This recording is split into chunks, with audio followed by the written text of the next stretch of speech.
Emerging adulthood development. How to ensure healthy development in your late teens to mid 20s.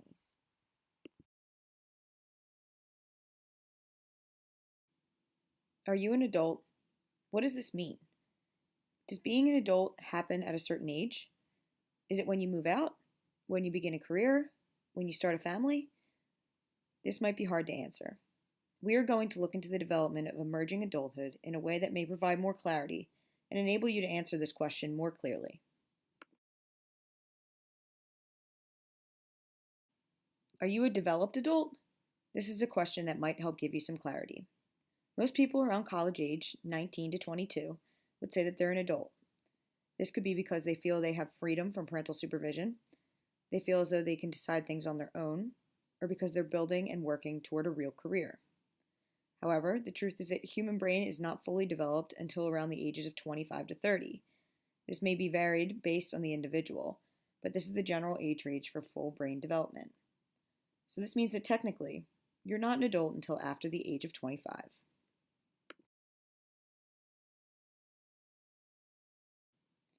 Marker events are basically benchmarks or criteria used to measure and determine the brain's full development. These events include completing formal education, entering the adult workforce, leaving the family home, getting married, and becoming a parent. Research done around 1991 shows that these markers will most likely be achieved when the person reaches the age range of 18 to 24. Again, all individuals are unique in their development. So does that mean that these marker events might not apply to everyone? Are the ages that these events are reached different now than they were in the study that was done in 1991?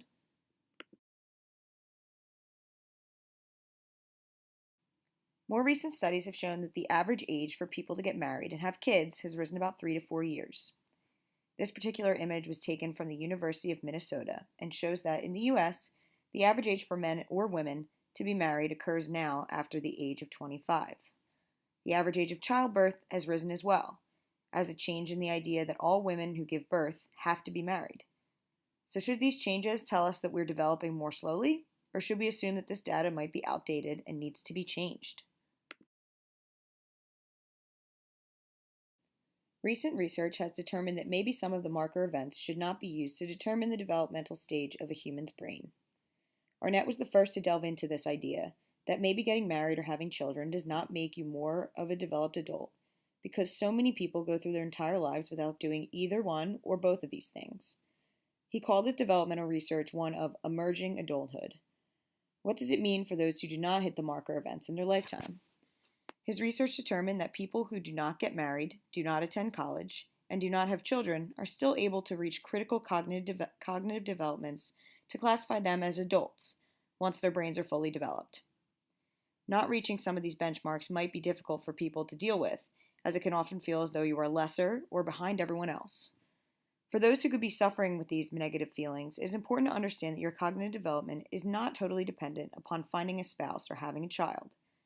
These are simply experiences that could help you develop upon your cognitive function, but you can still reach adulthood without having done these things.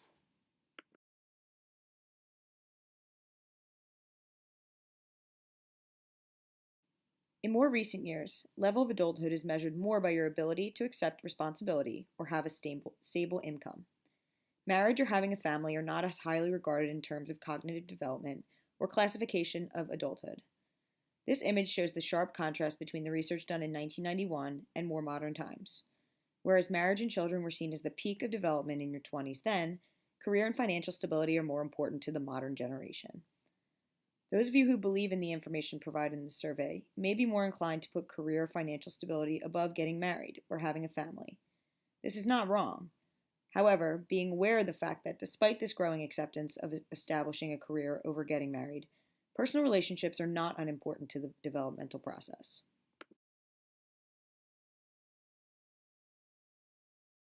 Post-formal thought is a way for emerging adults to use their adult experiences, like leaving home for college, gaining freedom from parental control, or gaining and accepting responsibility, in order to form and develop new forms of thought. This type of thought is based on relativism, or the ability to see multiple truths in a single experience. Typically, the thinker will see these truths and analyze them based on consistencies, parallels, or contradiction. The thinker will then make a subjective decision based on their own personal goals, ideals, or beliefs.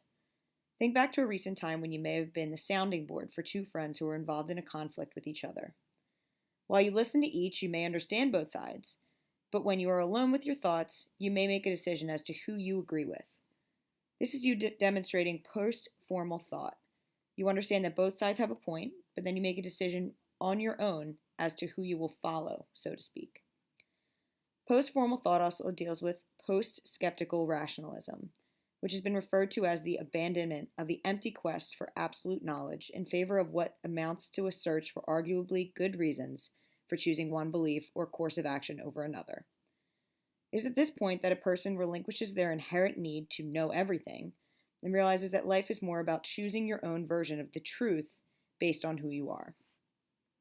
I believe most of you might have spent time on the beach looking at the horizon and wondering where it stops, thinking it goes on forever. The post-formal thinker, who might be at the Jersey Shore on the beach, would recognize that the Atlantic Ocean splits into multiple oceans and stops, per se, when it hits Europe and Africa. In almost all fields, this is an important skill to have, but for anyone looking to be a psychologist or a counselor, it's important to have fully developed post-formal thought.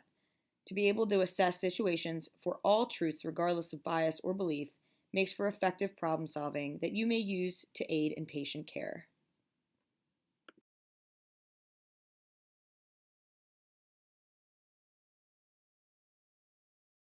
Theorist William Perry saw the notion of post-formal thought and developed 9 stages to determine the natural progression of the formation of post-formal thought. He referred to these stages as positions, and they organically move from one cognitive benchmark to another. Position 1 is called strict dualism and refers to an individual's belief that there is simply right or wrong. There is little gray area for thinkers in this position. At this point in your life, most college-age individuals have already entered and moved on from this position, so Perry included this stage to account for those who may be slower in their grasp of perspective. Position 2 is called pre-legitimate multiplicity. This is the beginning of the individual's grasp on the fact that there are multiple perspectives and ideas. This is where an emerging adult will first experience uncertainty, which can be daunting or stressful. The person in this stage is now aware that it is not only their opinion that matters, which makes them question what they know in general. Position 3 is the second in the triad with position 2 and 4, and it is called early multiplicity. During this stage, uncertainty can turn to self-doubt or questioning of right and wrong. People at this stage now find it more difficult to stick to their own perspectives, knowing that so many other reasonable ones exist. Position 4 is the last of the triad, called late multiplicity. This stage allows for a thinker to fully understand that there are multiple perspectives and truth can be present in each.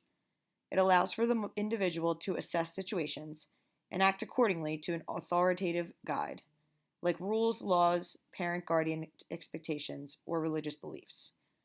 This person will have more of an idea of what's right and wrong, but will usually follow a more authoritative guide.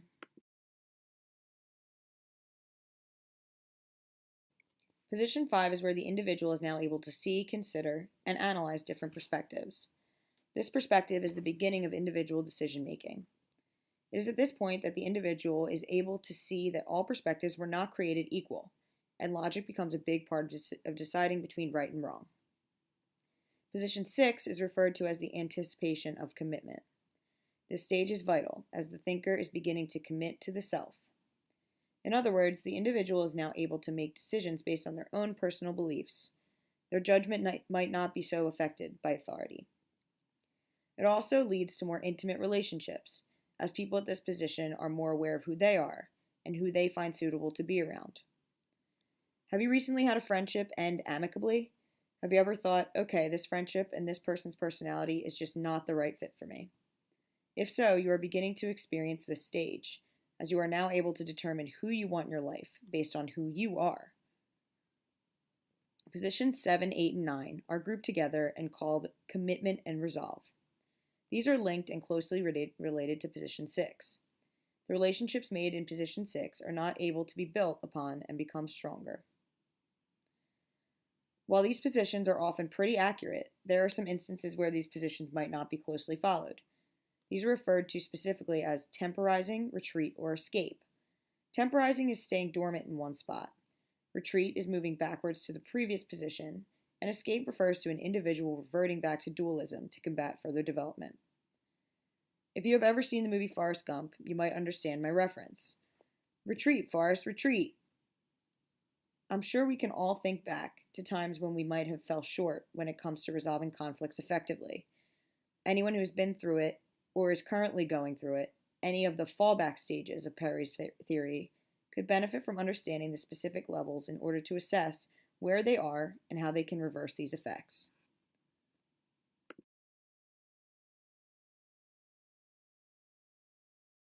To be reflective means that you must think through and analyze all aspects of a problem or situation to effectively problem solve. You must call upon all developed cognitive abilities to perform this action.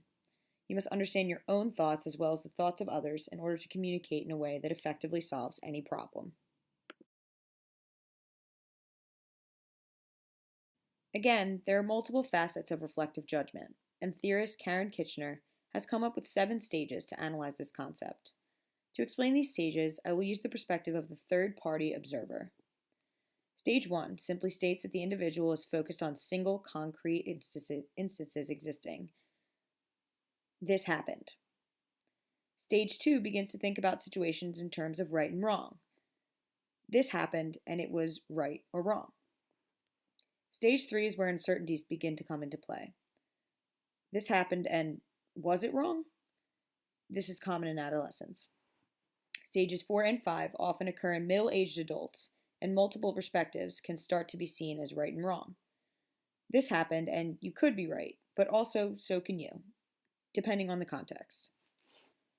Stages 6 and 7 are the final stages, and in this, the individual can see all perspectives, and the area of right and wrong might not be so important, but rather there is more than one right answer. This happened, and I understand where you are both coming from. Let's discuss this logically and solve this problem so that both of you are able to understand each other. When we think of love, we probably think of a significant other, a boyfriend, a girlfriend, a wife, or a husband. But when we speak about love, can't we also mention family, friends, or mentors? Love is not just the concept to define how you feel about a significant other. It has been extensively studied and refers to the development of intimate relationships in adulthood.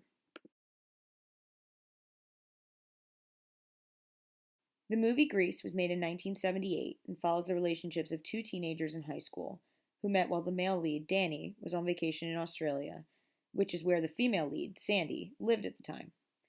The two fell in love instantly. Magically, Sandy moved from Australia and ends up going to the exact same school as Danny. Their love is still strong, and at the end, they're together. This is the ideal love story, isn't it? But not the most realistic. If you have ever been in an unsuccessful or even irrational high school relationship, you might be able to speak from experience.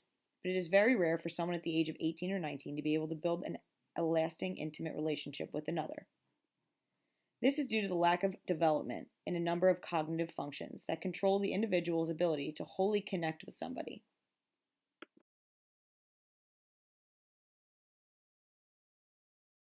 Now, when it comes to intimacy and emerging adulthood, most people struggle.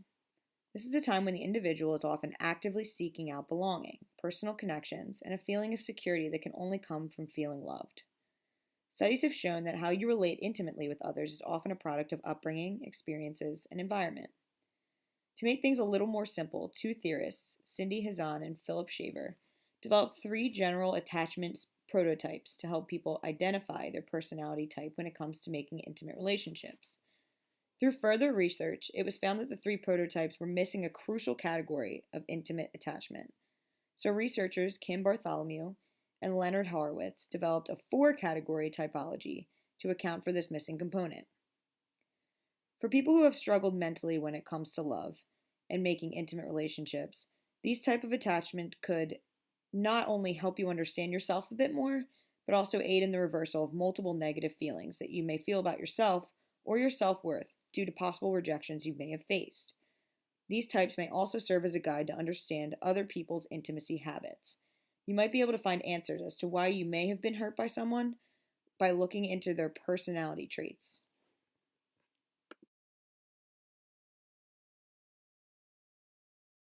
The three attachment prototypes are based mostly on socio-emotional developmental benchmarks. First would be the avoidant person, or one who is afraid to get close to anyone because of a general lack of trust in others. Relationships can often fail for them because they refuse to get close enough to develop real bonds. Second is the anxious ambivalent type of person. This is the kind of person who is constantly questioning others' interest in them. Relationships can fail for this type of person because they often display a need to be too close, which might not be desirable for everyone. Last is the secure type of attachment personality. This person is someone who does not feel too scared to get too close and does not worry about being abandoned. This type of person usually thrives in relationships as they are able to display a positive and healthy level of attachment. So some researchers looked at these three types and determined that generally they were proficient. However, they felt as though Hazan and Shaver might have been missing something. Bartholomew found Hazan and Shaver's prototypes were missing one key type that was actually very common among emerging adults. To discuss this further, let's think about the avoidant prototype. This person is terrified of getting close to anyone. They are fully aware of this fear, so much so that they might even be knowingly sabotaging relationships. This awareness is what interested Bartholomew. She felt as though the three prototypes don't account for the type of person who would show no outward distress over not getting close to people. This caused Bartholomew and Horowitz to create a framework of 4 categories with 2 different dimensions. These 4 were secure, preoccupied, fearful avoidant, and dismissing avoidant. To read this, you look at the categories and the 2 dimensions it falls into. For example, a secure person will have low avoidance and low anxiety. A preoccupied person would have low avoidance and high anxiety. A fearful avoidant person would have high anxiety and high avoidance because they would be scared to commit but also aware of this and show distress. Contrastingly, a dismissing avoidant type would have high avoidance but low anxiety. If you are a person who was suffering from a mental distress due to some kind of problem with attachment, these 4 types and their common emotional reactions to intimacy would help you better understand why you might be having negative feelings or anxiety when it comes to making relationships. It is important to note that emotional distress is common in relationships. It is not easy to find the perfect fit for your personality type. At the root of relationships is the ability to think from and understand all perspectives to effectively problem solve. These types of cognitive abilities take years and tons of experience to develop.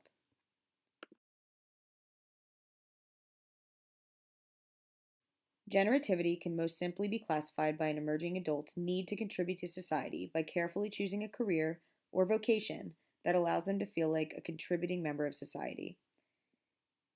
In this, there is a desire to be productive, creative, or produce something that has a long-lasting value to the community.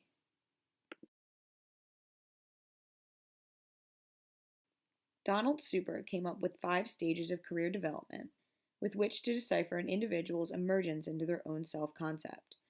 First is the growth stage, in which a child, birth to 14, is beginning to realize more of who they are. This is the very beginning of vocation, because often people try to choose jobs that match up with their own personality traits. Next is the exploratory stage, during adolescence and young adulthood.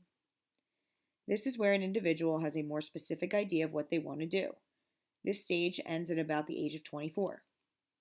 So a person in the exploratory stage will have graduated from college or entered into the workforce. The jobs that they have chosen out of college or high school might not be exactly what they want to do. For example, I became a teacher before I decided that I specifically wanted to become a school counselor. This person will be much closer to a finalized career choice. In the establishment stage, ages 25 to 44, the individual is most likely in the workforce and able to find a job tailored to their own specific vocational needs. In some instances, some reevaluation will occur, but for the most part, the career path of this person is pretty much set. The maintenance stage is where the person was now able to build upon themselves in their career. In some instances, they can achieve seniority. This person, who is between the ages of 45 and 64, should be someone that has more or less become an expert in their profession. Finally, the decline stage, ages 40 or 65 plus. This will be the period of time in which a person feels ready to leave the workforce and enter into retirement. So, for college students, career is at the forefront of your minds.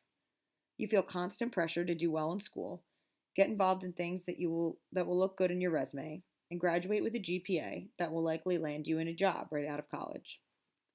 To help calm your stress, it is imperative that you understand that, as Donald Super pointed out, the path to career development is dynamic.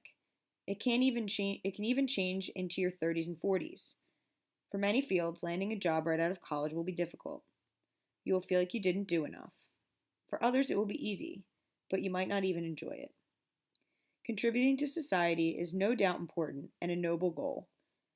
However, it is also imperative you realize you are still growing and you don't have to have everything figured out by the time you graduate at the ages of 22 to 23.